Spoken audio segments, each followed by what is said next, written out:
وأقيموا الصلاة وآتوا الزكاة وأطيعوا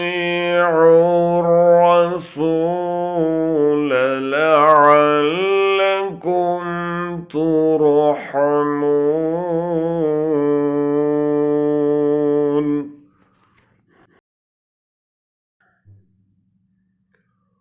وأقيموا الصلاة وآتوا الزكاة وأطيعوا الرسول لعلكم ترحمون.